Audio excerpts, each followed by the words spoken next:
The captain of the 11th Division, Kenpachi Zaraki, is easily one of my favorite characters within Bleach. His weathered Zanpakuto combined with the bells in his hair and his bloodthirsty grin, he is the physical manifestation of pure strength. Fans of Kenpachi Zaraki have wondered what on earth was the inspiration behind this battle-hungry character. In this video, I'll be breaking down and explaining the inspiration behind this character and how it is rooted in Japanese folklore and mythology. Kenpachi is actually a walking representation of ancient yokai traditions which have been carefully combined with the philosophy of a samurai. Hopefully by the end of this video, you'll know all of the hints that Kubo has laid out within the manga which hint at the inspiration behind Kenpachi's character. From his origins as a nameless child in the roughest district of Rukongai, to his epic transformation in his Bankai as a red-skinned demon. There is so much deeper meaning to Kenpachi's character with the way that he is written, as well as the different visual motifs which Kubo links to his character. Hopefully this video will help you to have a newfound appreciation for the origins of Kenpachi. So without further delay, let's dive into the inspiration behind Kenpachi Zaraki. Before the video begins, only 20% of the people who actually watch my content are subscribed to the channel. If you enjoy these videos, then subscribe and stick around for more content just like this. Now let's get back to the topic of the video. Kenpachi was born within the harshest environment possible. This is the 80th district of northern Rukongai, known as Zaraki. What makes Kenpachi's origins so fascinating is how it establishes the foundation for his entire character arc. Unlike the noble-born Shinigami who inherit prestige or those who graduate from the Shinigami Academy and earn their positions in the Gotei 13, Kenpachi was a total outsider to this system. Because of his lack of identity, he is literally a blank canvas which Kenpachi carefully constructs an identity for himself via his sheer will and bloodshed. It is incredibly symbolic that Kubo emphasizes the fact that Kenpachi was born nameless.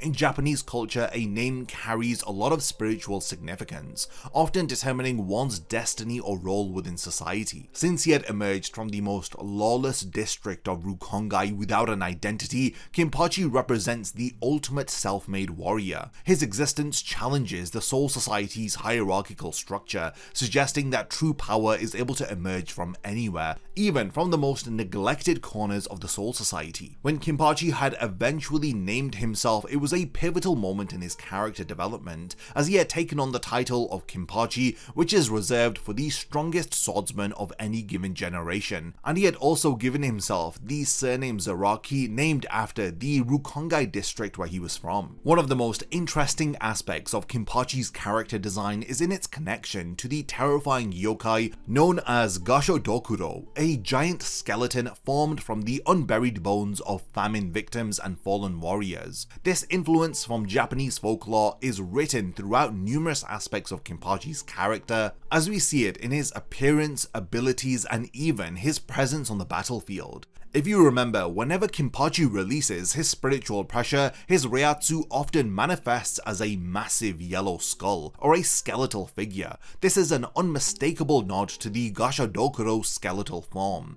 Kubo hasn't drawn this out of coincidence, as this skeletal imagery reinforces Kenpachi's link with death as well as carnage on the battlefield. Similar to the folklore tales of Gashadokuro, who emerges from the collective remains of those who died violently in battle, Kenpachi's power seems to draw from the accumulated violence of the countless battles that he has partaken in. It's really clever that Kubo has incorporated the bells within Kenpachi's hair, because in Japanese folklore, victims of Gashadokuro would hear a ringing sound in their ears moments before the creature attacked. Kenpachi's bells do serve a similar purpose, as they warn opponents of his approach. This creates a psychological effect which mirrors the terror that the victims of Gashadokuro would have felt. Kubo does subvert this concept though by making the bells a deliberate handicap for Kenpachi, as he explains that they are meant to give his opponents an advantage, as only those who concentrate their Reiatsu enough can hear them. The most subtle but significant connection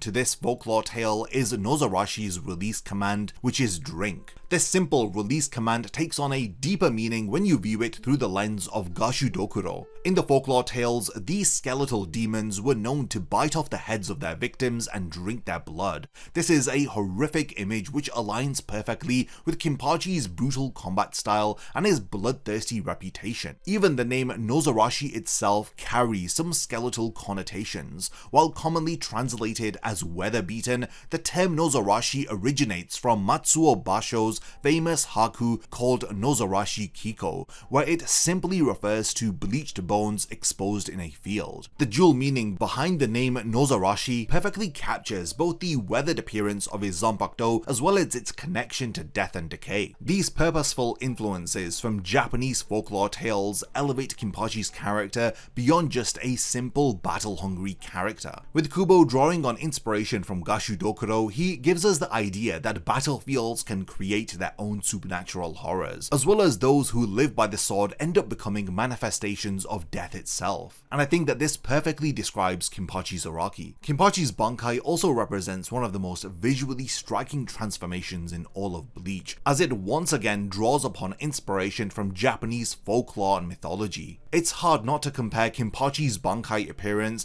to that of the Oni from folklore tales. When Kenpachi finally activates his Bankai in chapter 669, his skin transforms into a crimson red as horns appear from his forehead and black markings run across his face. He literally transforms into something that closely resembles a classic Oni from Japanese mythology. Traditional Oni are depicted as hulking, muscular demons with red or blue skin. They have wild hair and prominent horns. The Oni embody uncontrolled violence and destructive power, as they are capable of bringing calamity through their sheer physical might. In both Japanese theatre and art, the Oni symbolize primal, untamed nature and the chaotic forces which exist beyond civilized control. This description of the Oni once again mirrors Kenpachi's position within the Soul Society. If you remember, the Central 46 had stopped Kenpachi being trained by Yamamoto after only one session. This is because they were afraid that they would not be able to contain the force of destruction that he would become if he were to have truly mastered swordsmanship. So Kenpachi's power at the moment exists at the very edge of what the Gotei 13 is able to safely control. The berserker aspect of Kenpachi's Bankai reinforces the link to the Oni. Upon transformation, he loses all sense of restraint and reasoning, as he attacks with pure instinct and he appears to be unable to distinguish from friend and foe. His mindless rage directly connects to how Oni are portrayed within folklore, as they are creatures driven by base impulses rather than strategy or technique. Kubo doesn't just copy the imagery of an Oni, but he adapts it to serve Kenpachi's character. While traditional Oni wield iron clubs, Kenpachi's weapon transforms into a jagged, cleaver-like blade, as he ensures that his identity as a swordsman is retained, while also drawing inspiration upon the brutal simplicity of Oni weaponry. Also, in folklore tales, Oni are depicted to have multiple eyes or arms, but Kenpachi's transformation maintains his humanoid form, suggesting that he hasn't fully abandoned his humanity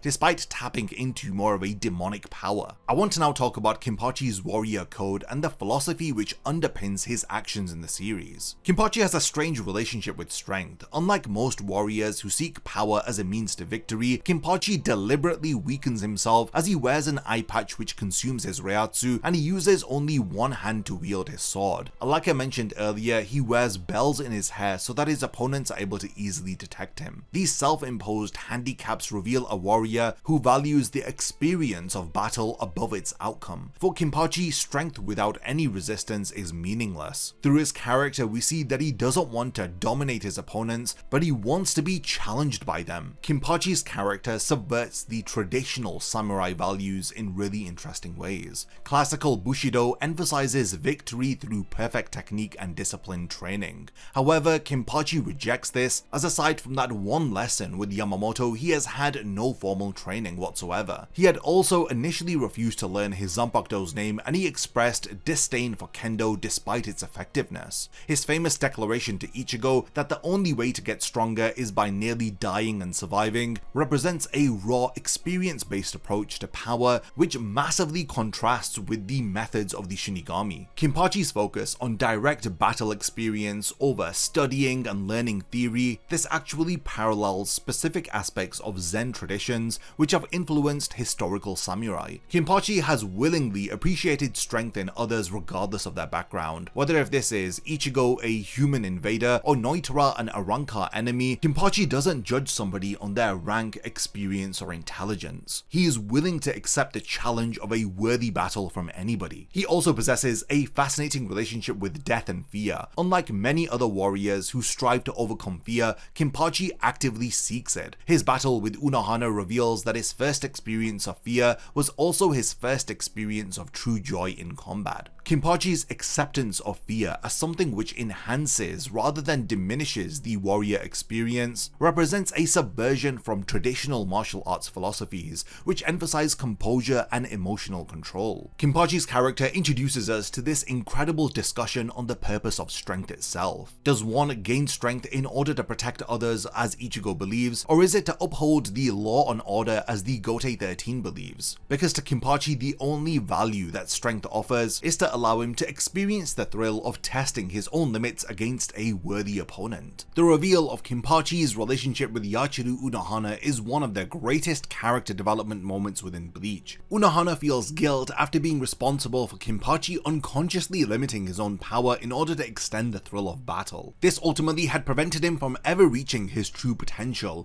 that is until the events of the 1000-Year Blood War arc. Unohana recognized that in the young Kenpachi she had found someone who could surpass her, someone who was a true heir to the title of Kenpachi. But because of their encounter, she had inadvertently stunted his growth. This inverses the typical mentor-student relationship which is seen throughout most shonen anime and manga. Rather than actively teaching and nurturing her successor, Unohana's very existence had become a limitation on Kenpachi's development. Their final confrontation within Muken resolves all of this, as through repeated death and revival, Unohana literally kills away Kenpachi's limitations until he is finally able to return to his true self. Additionally, Kenpachi's relationship with his Zanpakuto adds another layer of depth to his character. Most Shinigami work to earn their sword's trust and power, however Nozarashi was always calling out to Kenpachi, but he simply was unable to hear it. This inverts the typical training to master your weapon trope which is seen throughout shonen anime and manga. Via Kenpachi, Kubo delivers some truly incredible character writing. Despite the numerous opponents that Kenpachi had gone up against, his true power had come from removing the restrictions that he had placed upon himself.